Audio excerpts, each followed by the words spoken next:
Previous lecture में हमने प्रश्न संग्रह 3.2 के 5 सवाल हल किए थे, बराबर। और आज के लेक्चर में हम लोग प्रश्न संग्रह 3.2 का जो आगे के क्वेश्चन है बेटा, प्रश्न संग्रह 3.2 के जो आगे के सवाल है वो हम लोग आज सॉल्व करेंगे, ठीक है। क्वेश्चन नंबर 5 तक हमारा प्रीवियस लेक्चर में हो चुका है और आज के लेक्चर में हम लोग करेंगे क्वेश्चन नंबर 6, 7, 8, 9 और 10, ठीक है। Yes sir. तो स्टार्ट करते हैं क्वेश्चन नंबर 6 से। क्वेश्चन नंबर 6 क्या दिया है, जरा ध्यान से पढ़ना और समझना इसको, ठीक है। क्वेश्चन नंबर 6 क्या दिया है, जरा देखो यहाँ पर क्वेश्चन नंबर 6 और इसको हम लोग हल करेंगे, ठीक है। अब ध्यान से समझना क्या दिया बेटा, 3 अंकों वाली प्राकृत संख्या समूह में 5 से विभाज्य संख्याएं कितनी है ज्ञात कीजिए। यहां पर आपको सवाल दिया है 3 अंकों वाली प्राकृत संख्याएं। अब सबसे पहले तो आपको समझना है कि 3 अंकों वाली संख्या क्या होती है। 3 अंकों वाली संख्या, 3 अंकों वाली संख्या का मतलब होता है जिसमें 3 अंक होते हैं। कितने अंक होते हैं बेटा, 3। जैसे 123, 150, 999। इसमें देखो बेटा, पहला अंक, दूसरा अंक, तीसरा अंक, सब में देखो 3-3 अंक है। इसे हम लोग बोलते हैं 3 अंकों वाली संख्या। अब जो 3 अंकों वाली संख्या है वो शुरू कहां से होती है। 3 अंकों वाली संख्या जो है वो शुरू होती है 100 से। कहां से शुरू होती है बेटा, 100 से। फिर 101, 102, 103, ऐसे करते करते करते 999, ठीक है। इसका ये रेंज है।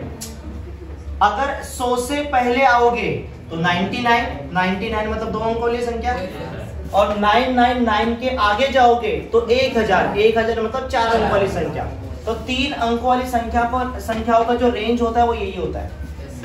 समझ में आ रहा है। अब हमें यहाँ पर सभी संख्याओं को नहीं लेना है बेटा, हमें सिर्फ वही संख्याओं को लेना है जिसमें 5 से भाग जाता है। अब 5 से भाग किस में जाता है, जिसके लास्ट में 0 या तो 5 रहेगा, 0 या तो 5। जैसे 100 में 5 से भाग जाता है, जाता है तो 100, फिर 105, फिर 110, फिर 115, ऐसे करते करते लास्ट में 995, क्योंकि 999 में 5 से भाग जाएगा क्या, नहीं। 998 में भी नहीं जाएगा। देखो बेटा पीछे चलेंगे तो 999, 998, 997, 996 और 995। इसमें किसी भी संख्याओं में 5 से भाग नहीं जाता। 995 में क्या होता है, 5 से भाग जाता है। अब यहाँ पर सवाल देखो क्या लिखा है, 3 अंकों वाली प्राकृत संख्या समूह में 5 से विभाज्य संख्याएं कितनी है। हमें बताना है कि कितनी संख्याएं 5 से विभाजित है, मतलब कितनी संख्याओं में 5 से भाग जाता है। मतलब सबको काउंट करना पड़ेगा, बराबर। 1 2 3 4 5 6 7 काउंट करते बैठेंगे तो बहुत टाइम हो जाएगा, काफी टाइम हो जाएगा। तो सबसे इजी तरीका क्या है पता है क्या, सबसे इजी तरीका ये है कि आप ये पता कर लो कि ये कौन से नंबर पे आता है। ये पहले नंबर पे है, ये दूसरे नंबर पे, ये तीसरे नंबर पे, ये चौथे नंबर पे। अगर आपको पता चल गया कि ये कौन से नंबर पे है, कौन से नंबर पे है, तो आपको पता चल जाएगा कि कितनी संख्याएं 5 से विभाजित है, मतलब 5 से भाग जाता है। समझ में आ रहा है क्या, ये समझा। मतलब यहाँ पर हमें Tn का मान दिया है, Tn का मान कितना है 995, और हमें n का मान क्या करना है बेटा, ज्ञात करना है। अगर सपोज करो n का मान निकला 50, कितना निकला 50, मतलब 50वां पद 995 होगा। तो काउंट करने पर 50 आएगा ना बेटा। मतलब पहला पद, दूसरा पद, तीसरा पद, चौथा पद, ऐसे करके कौन सा पद रहेगा, 50वां। मतलब 50 संख्याएं किससे भाग जाती है बेटा, 5 से। लेकिन 50 ये रियल आंसर नहीं, मैं सिर्फ अंदाजा बताया। रियल आंसर तो अभी हम लोग निकालेंगे। मतलब हमको Tn का मान दिया है और किसका मान ज्ञात करना है, n का। किसका मान ज्ञात करना है, n का। नहीं समझा। अगर हमको पता चल गया कि ये कौन से नंबर पर आता है, मतलब हमने उनको काउंट कर लिया। समझा। तो यहाँ पर सबसे पहले लिखेंगे 3 अंकों वाली प्राकृत संख्या है जिसमें 5 से भाग जाता है। तो यहाँ पर हम लोग लिखेंगे 5 से विभाज्य 3 अंकों वाली संख्याएं क्या होगा बेटा, देखो 100, 105, 110, ऐसे करते करते कहां तक जाएगा 995। इतना समझा? अब जरा इसको ध्यान से देखो बेटा, 5 से विभाजित होने वाली जो संख्याएं है वो किसमें है? अंकगणितीय श्रृंखला में। समझ में आ रहा है? तो यहां पर लिखेंगे यह है अनुक्रमाणिका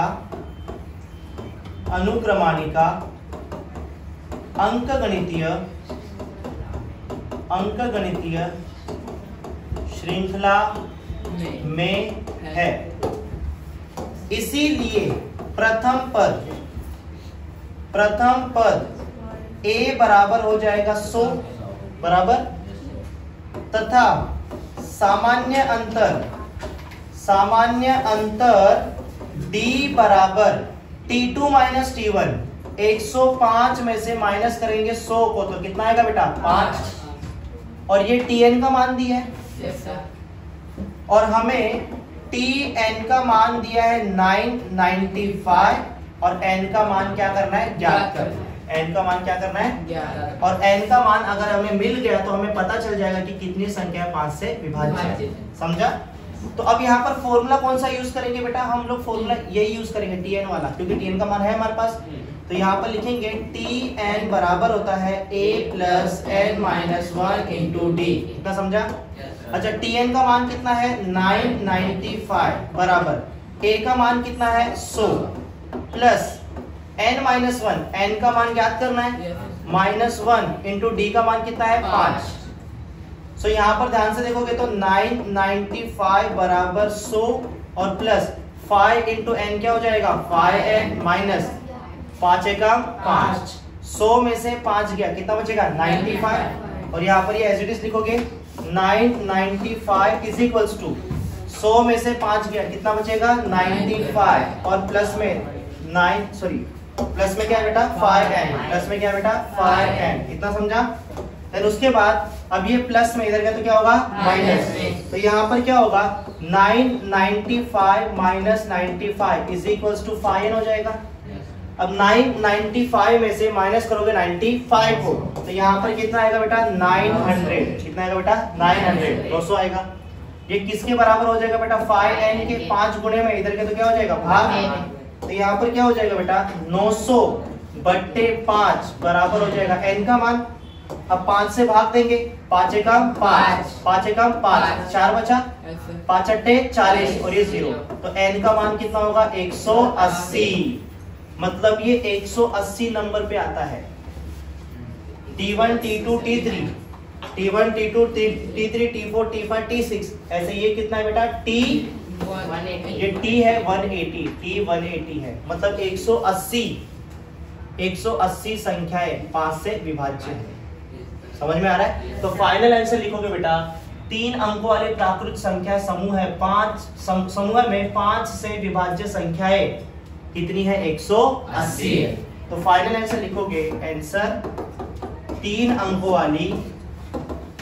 अंकों वाली प्राकृत संख्या समूह में 5 से विभाज्य संख्याएं 180 है। समझा कि नहीं समझा? कोई डाउट है? फटाफट इसको नोट डाउन कर लो। अब हम करेंगे क्वेश्चन नंबर 7। क्वेश्चन नंबर 7 क्या दिया, जरा ध्यान से देखिए। क्वेश्चन नंबर 7 में हमको दिया है किसी अंकगणितीय श्रृंखला में 11वां पद 16 तथा 21वां पद 29 हो तो श्रृंखला का 41वां पद ज्ञात करो। तो हमें यहाँ पर क्या करना है बेटा? 41वां पद ज्ञात करना है। और कंडीशन में हमें क्या दिया बेटा? कंडीशन में हमें सबसे पहले दिया है 11वां पद बराबर हमें कितना दिया है बेटा? 16। 11वां पद कितना दिया है? 16। अब जरा ध्यान से देखना, यहाँ पर ध्यान से देखना। 11वां पद मतलब T11 बराबर हमें 16 दिया है। 11वां पद मतलब T11 लिख सकता हूं ना। 11वां पद हमें कितना दिया बेटा? 16। ये हमें दिया है। कितना समझा? अब इसके प्लेस पे मैं क्या लिख सकता हूं, जरा ध्यान से देखना। अब तुमको पता है कि Tn बराबर होता है a plus n minus 1 into T. अगर n का मान मैं 11 लेता हूं तो क्या हो जाएगा a plus 11 minus 1 into D. तो t11 इज इक्वल हो जाएगा a प्लस 11 में से 1 गया 10 और ये d हो जाएगा 10d हो जाएगा। तो अगर यहाँ पर 11 है तो यहाँ पर क्या है बेटा 10, एक कम हो रहा है ना बेटा। अगर सपोज करो t15 रहेगा तो ये क्या हो जाएगा a प्लस 14d, एक कम हो जाएगा। अगर सपोज करो t20 है तो यहाँ पर क्या लिखेंगे a प्लस 19d, ये समझा? अगर t21 है तो क्या लिखेंगे a प्लस 20d, समझा? एक कम कर देने का इधर। अगर सपोज करो t50 है तो क्या लिखोगे a प्लस 49d। कोई डाउट है क्या? और उसका रीजन क्या है बेटा? उसका रीजन यही फॉर्मूला है, समझा? तो यहाँ पर एक बात बताओ बेटा, यहाँ पर t11 की जगह क्या मैं a प्लस 10d नहीं लिख सकता? क्योंकि t11 होता है a प्लस 10d। अभी मैंने आपको रीजन बताया। कोई डाउट है? चलो आगे चलते बेटा। इज इक्वल्स टू यहाँ पर लिखेंगे 16, समझा? और इसका रीजन लिखोगे क्योंकि tn इज इक्वल्स टू होता है a plus n minus 1 into d। कोई डाउट है? और एक काम करो, इसको दे दो समीकरण नंबर a, समीकरण नंबर a, समझा? अब उसके बाद हमें 21वां पद कितना दिया है? 29। 21वां पद, सिंस 21वां पद बराबर हमें कितना दिया है? 29। कितना दिया? 29। 21वां पद मतलब t21 बराबर दिया है 29, बराबर है कि नहीं? ये हमें दिया है, बराबर है कि नहीं? अच्छा, t21 की जगह पे क्या मैं a प्लस 20d नहीं लिख सकता? बराबर 29। और इसका रीजन ये है कि हमें पता है tn बराबर क्या होता है? a plus n minus 1 into d।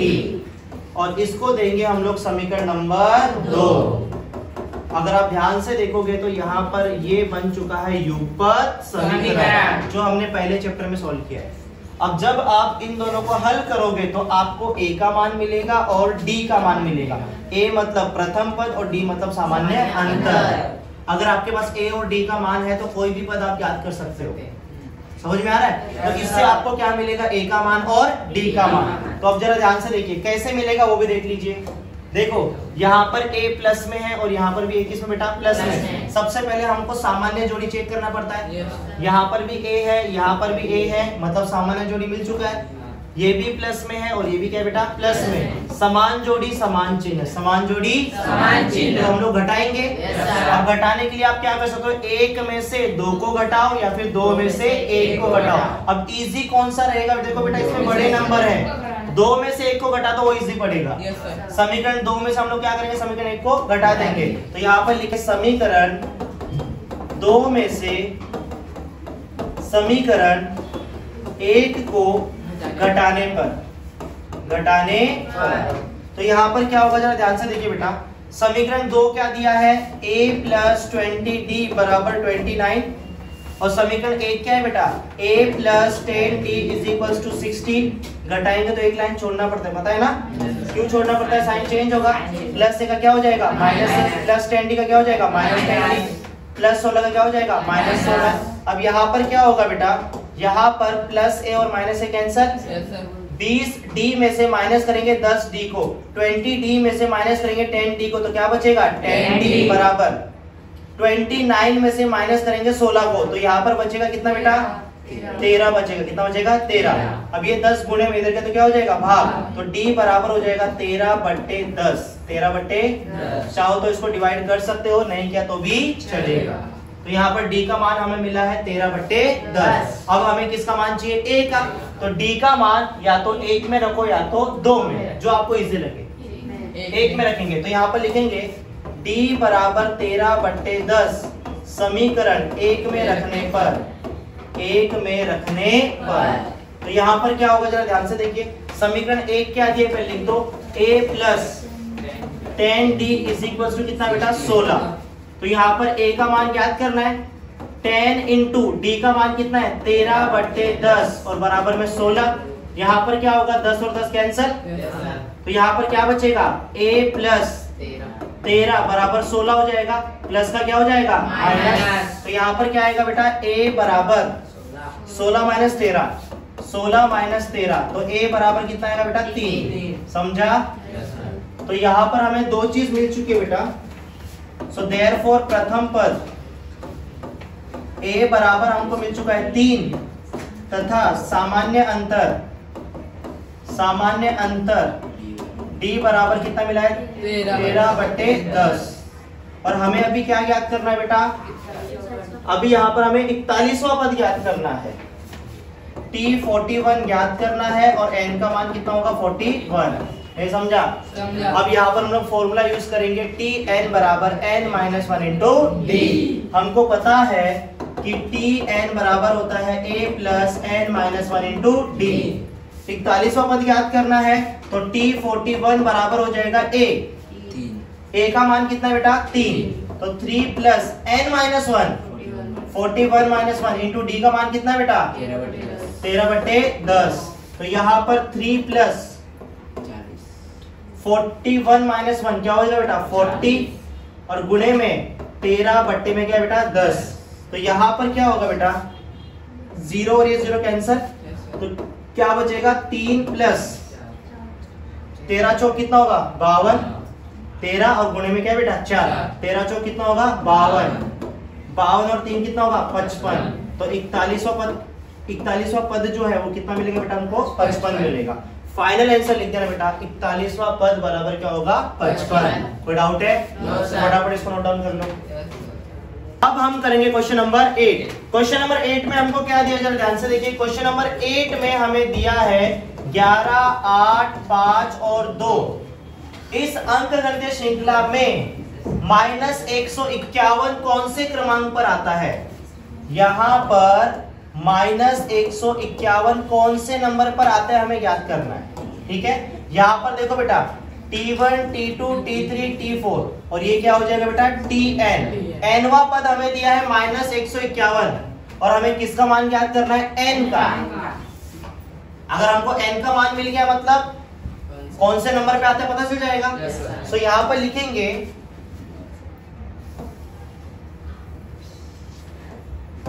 दी गई अनुक्रमाणिका में T1 बराबर 11, T2 बराबर 8, T3 बराबर 5, T4 बराबर 2 और Tn बराबर कितना है -151। कितना समझा? और यहाँ पर ध्यान से देखो बेटा प्रथम पद a बराबर क्या हो जाएगा बेटा T1 और T1 का मान कितना दिया है 11 तथा सामान्य अंतर d बराबर T2 माइनस T1 मतलब 8 माइनस 11 कितना होगा -3। कितना समझा? और हमें Tn का मान दिया है, Tn का मान हमें दिया है -151 और हमें n का मान क्या करना है ज्ञात करना है। तो उसके लिए हमारे पास फॉर्मूला है Tn बराबर a plus n minus 1 into d। अब Tn का फॉर्मूला क्यों यूज किया? क्योंकि Tn का मान दिया है हमको। तो यहाँ पर Tn का मान कितना दिया है -151 बराबर a का मान कितना दिया है 11 प्लस n माइनस 1 क्योंकि n का मान ज्ञात करना है और d का मान कितना दिया बेटा -3। कितना दिया -3, तो -151 बराबर 11।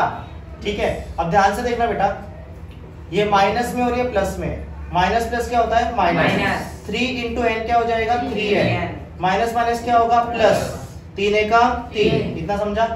अब यहाँ पर देखो बेटा 11 प्लस में है और 3 भी किस में बेटा प्लस में, तो प्लस प्लस क्या होता है प्लस। तो यहाँ पर -151 बराबर 11 और 3 कितना होगा बेटा 14 -3n। कितना समझा? अब इसके बाद क्या होगा बेटा ये प्लस में इधर गया तो क्या होगा minus -151 -14 is equals to -3n। अब यहाँ पर अगर इसको हम लोग सॉल्व करेंगे तो यहाँ पर माइनस माइनस क्या हो जाएगा प्लस, -151 और -14 माइनस माइनस क्या होगा बेटा प्लस, 4 और 1 5, 5 और 1 6 और यहाँ पर आएगा 1 165। बड़ी संख्या -151 है तो माइनस का साइन आएगा, -165 इज इक्वल्स टू -3n हो जाएगा। माइनस क्या हो जाएगा बेटा 3n। अब यहाँ पर दोनों साइड में माइनस तो क्या हो जाएगा बेटा कैंसल, गुणे का क्या हो जाएगा भाग, 165 अपॉन में 3 इज इक्वल टू क्या होगा n। अब 3 से भाग देंगे, 3 एकम 3, 3 पच्चे 15, 1 बचा, 3 बच्चे 15, n बराबर होगा 55, मतलब -151 55वें नंबर पर आता है। तो यहाँ पर लिखेंगे आंसर -151, यह है 55वें क्रमांक का पद है। इतना समझा? ये सॉल्व हो चुका है, फटाफट इसको नोट डाउन कर लो। बेटा यहाँ पर ध्यान दो जरा, यहाँ पर अनुक्रमाणिका की जगह पर आपको अंक गणितीय श्रृंखला लिखना है, अंक गणितीय श्रृंखला लिखना है। समझा बेटा? यस तो सर। हमें अंक गणितीय श्रृंखला दी गई है, तो यहाँ पर लिखेंगे दी गई अंक गणितीय श्रृंखला में T1, T2, T3, T4 and Tn, ऐसा लिखना है। समझा? फटाफट नोट डाउन कर लो इसको। अब हम करेंगे क्वेश्चन नंबर 9। क्वेश्चन नंबर 9 क्या दिया, जरा ध्यान से देखिए। क्वेश्चन नंबर 9 में हमें दिया है 10 से 250 तक की प्राकृत संख्याओं में कितनी संख्याएं 4 से विभाज्य है। मतलब यहाँ पर हमें दिया है 10 से लेकर 250 तक की प्राकृत संख्याएं, 10, 11, 12, 13, 14, 15, 16, इस तरह से 250 तक की। ठीक है, ये रेंज हमको दिया हुआ है 10 से लेकर 250। इसमें कितनी संख्याएं हैं जिसमें 4 से भाग जाता है? तो 4 से देखो बेटा, 4 के पाड़े में 10 आता है क्या? नहीं। 11 नहीं, 12 आता है। Yes sir. तो 12, 4 3 12, 4 चौक 16, फिर 20, ऐसे करते करते करते। अच्छा, 4 के पहाड़े में 250 आता है क्या? नहीं आता। अच्छा, 249 आता है क्या? नहीं। 248 आएगा, 248। समझ में आ रहा है? तो यहाँ पर T1, T2, T3 और ये क्या हो जाएगा? Tn। समझ में आ रहा है क्या? Tn का मान दिया है और n का मान हमें क्या करना है? ज्ञात करना है। अगर हमें n का मान पता चल गया तो हमें ये पता चल जाएगा कि ये कौन सा अंक है, मतलब कौन से क्रमांक पर आता है। कौन से क्रमांक पर आता है मतलब कितनी संख्याएं 4 से विभाजित है, वो पता चल जाएगा। तो यहाँ पर हम लोग लिखेंगे क्वेश्चन नंबर 9, 10 से 250 तक की प्राकृत संख्याओं में 4 से विभाज्य संख्याएं, विभाज्य संख्याएं 12, 16, 20 और कहां तक जाएगा बेटा? 248 तक। कितना समझा? अब ये जो बेटा अनुक्रमाणिका है ये किसमें है? अंक गणितीय श्रृंखला में। तो यहाँ पर लिखेंगे यह है अनुक्रमाणिका, अनुक्रमाणिका अंक गणितीय श्रृंखला में है, श्रृंखला में है। तो इसीलिए प्रथम पद a बराबर हो जाएगा बेटा 12 तथा सामान्य अंतर d बराबर हो जाएगा 16 - 12। कितना होगा बेटा? 4। और यहाँ पर हमें Tn का मान दिया है 248 और n का मान क्या करना बेटा? ज्ञात करना है। और हमारे पास फॉर्मूला है, फॉर्मूला क्या है बेटा? Tn बराबर होता है a + n - 1 × d। Tn का मान दिया 248 बराबर a का मान कितना दिया? 12 प्लस n - 1 × d का मान कितना बेटा? 4। 12 प्लस यहाँ पर 248, ठीक है। 248 is equal to 12 plus 4 × n क्या हो जाएगा? 4n माइनस 4 एकम 4। तो यहाँ पर 248 इज इक्वल टू 12 में से 4 गया, कितना बचेगा बेटा? 8 प्लस 4n, प्लस का क्या होगा? Minus 248 - 8 is equal to 4n। 248 में से 8 को माइनस करोगे तो 240 इज इक्वल टू 4n। गुणे का क्या हो जाएगा? भाग। तो 240 is divided by 4 is equal to n का मान मिलेगा। तो यहाँ पर 4 एकम 4 और 4 छंग 24 और यहाँ पर 0 आएगा। तो n बराबर हो जाएगा 60। कितना आएगा बेटा? 60। इसका मतलब ये है कि 10 से 250 तक की संख्याओं में 4 से विभाजित होने वाली कितनी संख्या है बेटा? 60 संख्या। फाइनल आंसर लिख दोगे? Yes sir. इसके बाद हम लोग करेंगे क्वेश्चन नंबर 10। सबसे पहले इसको नोट डाउन कर लो। अब हम करेंगे क्वेश्चन नंबर 10। क्वेश्चन नंबर 10 में हमें क्या दिया जरा ध्यान से देखिए। क्वेश्चन नंबर 10 में हमें दिया है किसी अंकगणितीय श्रृंखला का 17वां पद उसके 10वें पद से अधिक है। कितना अधिक है वो नहीं दिया, तो बेटा ध्यान देना बेटा 7 अधिक है। कितना अधिक है बेटा? 7। बुक में नहीं दिया है, ठीक है, वहां पर याद रखना 7 अधिक है। किसी अंकगणितीय श्रृंखला का 17वां पद उसके 10वें पद से 7 अधिक हो तो सामान्य अंतर ज्ञात कीजिए। यहाँ पर हमें सामान्य अंतर क्या करना है बेटा? ज्ञात करना है। तो यहाँ पर लिखेंगे क्वेश्चन नंबर 10 प्रश्नानुसार, ठीक है। अब यहाँ पर प्रथम पद a होगा और सामान्य अंतर क्या होगा बेटा? d।